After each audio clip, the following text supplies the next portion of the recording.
جرمني هیواد یو لړ نوي سکالرشپونه اعلان کړي دي. نو راځو په همدغه سکالرشپونو باندې نن غږیږو چې اکثر دوستانو پوښتنه همدا وي چې دغه سکالرشپونو ته موږ اپلای څه ډول کولی شو، څوک ورته واجد شرایط ده، کم اسنادونه پکار دي، دغه اسنادونه موږ څه ډول آماده کړو. نو د دې هغه اپلیکیشن لینک کوم یو ده، په کوم ویب سایټ کې اعلان شوي دي. نو په دغه ویډیو کې مکمل A to Z په همدې باندې خبره کوو چې د شروع نه د اپلای طریقه هم زه تاسو ته ښیم چې تاسې دغه لینک ته څه ډول لاړ شئ، اسنادونه تاسې څه ډول ټول یو ځای کوئ، جمع یې کوئ او اپلای تاسې څه ډول وکړئ او هغه سکسسفل اپلیکیشن تاسې څه ډول جوړ کړئ.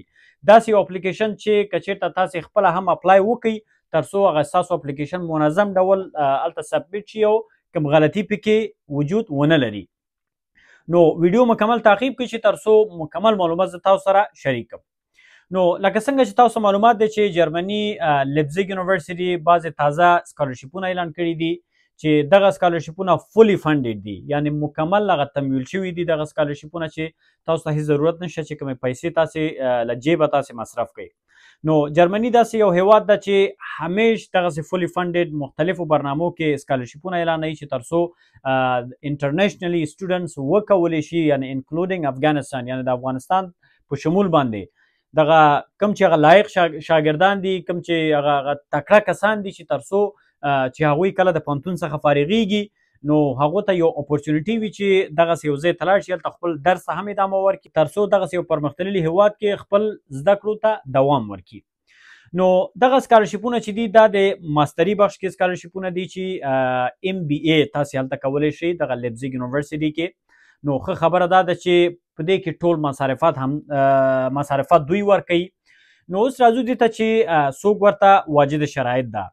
نو لکه څنګه چې مخکې ما تاسو ته یادونه وکړله چې هر څوک چې د پوهنتون څخه فارغه اوسیږي، راځو هغه یو په یو هغه شرایطو ته وایم چې افغانستان کې دننه ډېر داسې ځوانان دي چې هغوی د پوهنتون څخه فارغه دي، دننه په افغانستان کې مختلف ډول مشکلاتو سره مواجه دي. نو دغه سکالرشپونه تاسو ته داسې یو لاره جوړېدی شي چې تر څو تاسې د جرمني غوندې د یو هیواد سټوډنټ ویزه تاسې ترلاسه کړئ. په دغه ویډیو کې مکمل هغه اپلیکیشن طریقه هم تاسو ته ښیم، فقط یو مختصر ډول لومړی راځم د دې هغه شرایط تاسو سره زه شریکوم چې د دې شرایط څه دي، څوک ورته اپلای ورته کولی شي.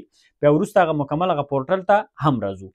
نو شرایط دا دي چې تاسې باید د پوهنتون څخه فارغه واوسئ، انګلیش لینګویج پروفیشنسي سکور باید تاسې ولرئ او حد اقل 2 کاله باید تاسې تجربه باید تاسې ولرئ، په خپل فیلډ کې باید تاسې کار باید کړی اوسیږي 2 کاله، د هغې په بخش کې باید سرټیفیکټ تاسې ولرئ او د پوهنتون څخه د فراغت حد اقل هغه ګیپ چې کوم یو ده باید هغه 6 کالو څخه باید زیات نه وي، 6 کالو کې دننه باید وي.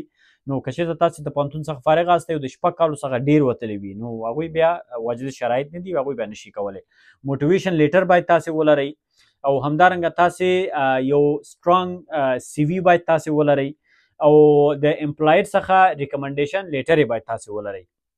نو دا هغه شرایط دي چې هر هغه څوک چې دغه شرایطو سره برابر وي هغوی کولی شي چې د دغې ته دغه سکالرشپ ته اپلای وکړي. اکثر دوستان د دې په اړه پوښتنه کوي چې د دې لینک یا اپلیکیشن فورم دغه ویب سایټ موږ چیرته پیدا کولی شو.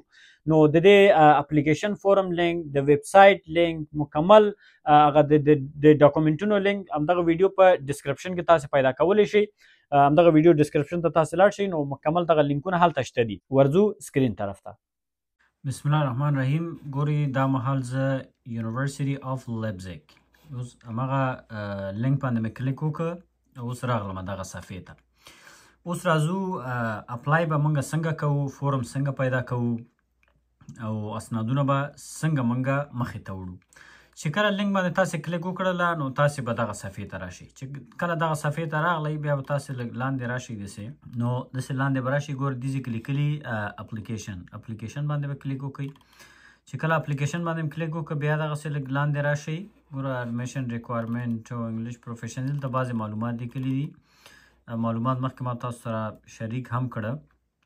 ګورئ داسې کې لیکلي دي چې آنلاین اپلیکیشن ریکوایرمنټ، نو دې باندې تاسې کلیک وکړئ. بیا لاندې راشئ دې کې، نو چې کله لاندې راغلي ګورئ .EPOS سکالرشپس اپلیکیشن فارم، نو دا همدغه اپلیکیشن ده ښه.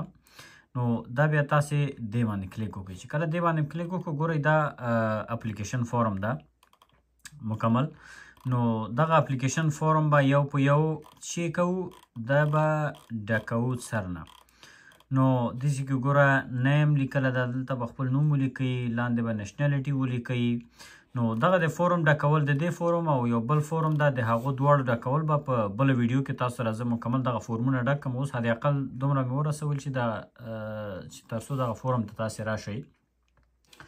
ګورئ دې کې ډاټ چیک لیست ده، دا هم یو چیک لیست فورم ده. نو دا به هم تاسې ډاونلوډ کوئ، دا ډاونلوډ کولی هم شئ. دې کې تاسې کولی شئ چې دا ګورئ دا دې کې ډاونلوډ هم کړئ، ځان سره سیف کړئ او بیا وروسته تاسې ډک کړئ. دا هم ډاونلوډ کولی شئ او بل دا هم کولی شئ که چېرته دا ډاونلوډ کول غواړئ دا هم ډاونلوډ کولی شئ چې دې کې تاسې راشئ دلته دا هم ډاونلوډ کولی شئ.